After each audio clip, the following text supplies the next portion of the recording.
À un moment donné, quand tu mets 300 millimètres de débattement sur un vélo, la géométrie du vélo, elle devient bizarre. Est-ce qu'on peut parler de la Super Monster?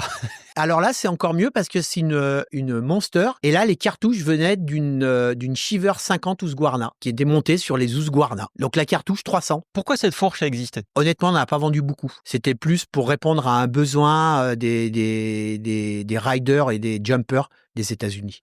C'est tout. Mais quand même, vous vous êtes rendu compte à l'époque qu'il y a des gens qui en voulaient. Alors, il y a des gens qui en voulaient, effectivement, sauf que à un moment donné, quand tu mets 300 millimètres de débattement sur un vélo, la géométrie du vélo, elle devient bizarre et tu roules pas avec en DH. Tu peux pas tourner. non. Parce que là, tu mets ça, tu as le boîtier de pédalier, mon pauvre. Sur le marché de la DH, il n'y avait pas vraiment besoin d'avoir 300 millimètres de débattement. Puis on avait des exemples, Boss, quand il a fait le vélo à Nico, il n'y a pas mis 300.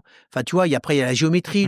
Si tu es ton boîtier de pédalier, là, une telle hauteur, le vélo, tu peux pas tourner. Donc, en fait, non, tu jumps avec, mais tu roules pas. C'était pas fait pour rouler, c'était pour jumper. Après une demande, bah oui, parce que les gens, ils en veulent toujours plus. Je sais pas combien on en a produit. Et puis, par contre, au niveau marketing, mon pauvre, on a 300 de débattements, on a plus que les autres. Donc, il y avait aussi Bryson derrière, avec les Bomber Girls, 300.